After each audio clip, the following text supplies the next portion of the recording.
దీన్ని పాలిషింగ్ చేస్తున్నాము.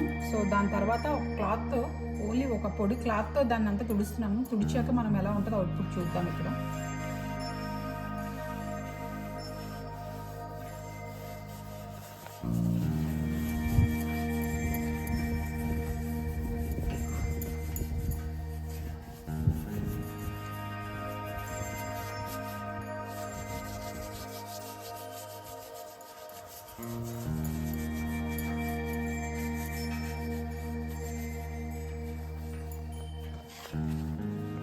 ఇలా వస్తుంది క్లారిటీగా చూస్తే మీకు.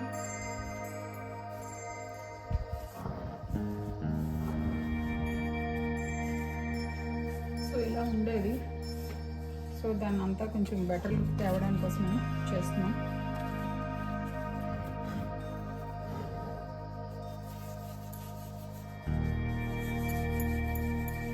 సంక్రాంతి అనగానే ఇత్తడి సామాన్లు ఎక్కడున్నాయి, కోపర్ సామాన్లు ఎక్కడున్నాయి, అవన్నీ తీసి తోమేసుకొని నీట్గా అద్దంలో సంవత్సరానికి ఒక్కసారే ఇలా క్లీనింగ్లు అవి చేసేస్తాం.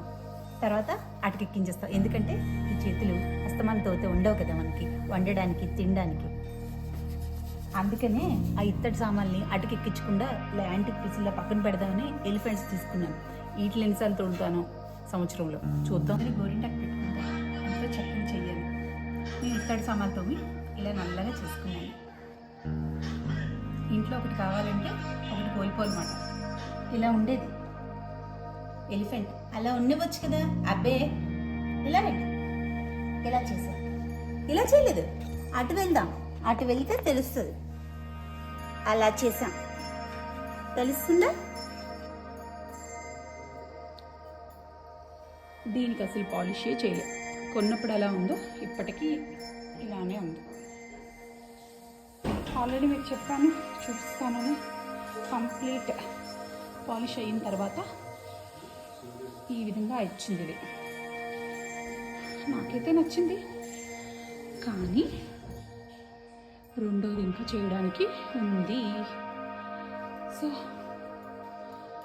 ఈ రోజుకి దీన్ని మా పండుగకి సిద్ధం చేశాం. ఆల్రెడీ మీకు చెప్పాను, నేను ఇప్పుడు తీసుకొచ్చిన దాన్ని అస్సలు పాలిష్ చేయకుండా ఉంచాను అని. దాన్ని చూడండి, ఇలా ఉంది. అంటే ఫస్ట్ కొన్నప్పుడు ఆగస్టులో మేము ఢిల్లీ నుంచి తెచ్చినప్పుడు ఈ విధంగా ఉండేది. పాలిష్ అంతా కంప్లీట్ అయిపోయాక దాని పెయిన్ ఇలా కాదు, అలా అయింది. నచ్చిందా?